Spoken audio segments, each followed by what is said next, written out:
Assalamualaikum warahmatullahi wabarakatuh. Perkenalkan, nama saya Julian Wiki Purnama Putra. Saya ber-NPM 0035. Saya berasal dari kelas 2A. Di sini saya akan memenuhi tugas UTS materi PBO dengan kuis TP 015. Langsung saja.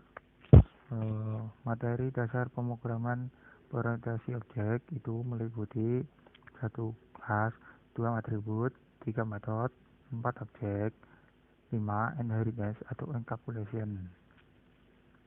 Kelas merupakan model yang berisi kumpulan atribut dan metode dalam suatu unit untuk suatu tujuan tertentu. Jadi di dalam sebuah kelas itu terdapat atribut, metode, main method yang dibikin oleh si pemrogram untuk menampilkan sesuatu yang diinginkan.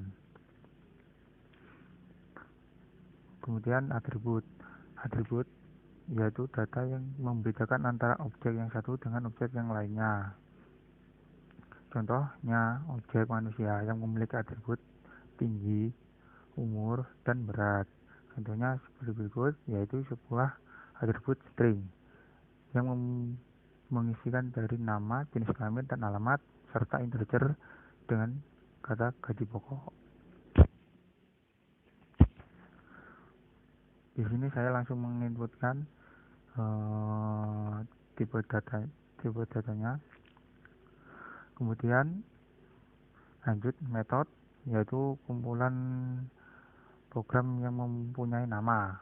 Metode merupakan sarana bagi programmer untuk memecah program menjadi bagian yang kecil agar lebih kompleks sehingga dapat digunakan berulang-ulang. Contohnya seperti berikut, yaitu metode info kasir dan metode hitung total upah. Di sini metode ini juga ada pemanggil ya dari kelas yang dibikin seperti ini, seperti laporan upah lembur, hari lembur, sama dengan untuk buat garis, terus total gaji. Lanjut, objek merupakan perwujudan dari kelas. Setiap objek mempunyai atribut dan metode yang dimiliki oleh kelasnya. Jadi setiap objek bisa berinteraksi dengan objek yang lainnya meskipun dari kelas yang berbeda. Seperti ini. Ini adalah main method yang berisikan oleh objek. Jadi dari kelas karyawan ini bisa berinteraksi dengan kelas kasir yang bisa menampilkan info pegawai, info kasir, dan hitung total upah. Inheritance merupakan konsep mewariskan atribut dan metode yang dimiliki oleh sebuah kelas kepada kelas turunannya. Jadi contohnya ini kelas kasir ini sebagai kelas induk dan di extend ke kelas karyawan. Kelas karyawan itu adalah kelas anak. Kemudian di sini ada atribut, kemudian metode, kemudian main method, serta objek. Selanjutnya, encapsulation merupakan suatu mekanisme untuk menyembunyikan atau memproteksi suatu proses dari kemungkinan intervensi atau penyalahgunaan dari sistem dan sekaligus menyederhanakan penggunaan sistem tersebut, yang memastikan pengguna sebuah objek tidak dapat mengganti keadaan dari sebuah objek yang tidak layak. Seperti ini saya akan menggunakan metode setter dan getter yang saya ambil dari contoh soal UTS. Jadi setter getter itu kegunaannya apa? Jadi kegunaannya untuk mengambil dan mengisi data ke objek yang bisa kita bantu untuk mengakses data tersebut atau mengisinya. Jadi metode set nama, string nama, terus kurung rawa disk titik nama itu pengisiannya, kemudian public string get nama, kurung kerawa return nama itu untuk penampilnya. Selanjutnya saya akan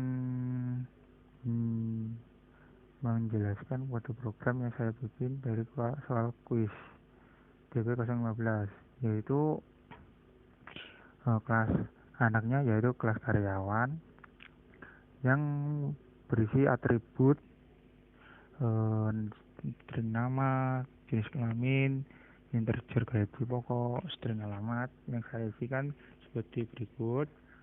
Kenapa saya langsung isikan? Karena ini merupakan pengisian secara istilahnya cuma satu aja lah, tidak banyak seperti yang lain. Kemudian saya membuat metode. Di sini saya tidak membuat main method karena akan saya gabungkan ke kelas kasir sebagai kelas induknya. Kemudian untuk kelas kasir itu berisikan string laporan, terus integer upah lembur, metodenya info kasir, hitung kita lupa, dan main metodenya adalah karyawan sebagai pemanggil dari kelas anak karyawan yang berisikan metode info pegawai serta kasir dari kelas induk kasir yang berisikan metode info kasir dan hitung total upah. Kemudian kita running, hasilnya akan seperti berikut. Gaji bulan Oktober, terus nama, jenis kelamin, gaji pokok, alamat, laporan, upah lembur, hari lembur, serta total gaji. Sekian kurang lebihnya, saya mohon maaf bila tidak paham, mohon maklumi. Assalamualaikum warahmatullahi wabarakatuh.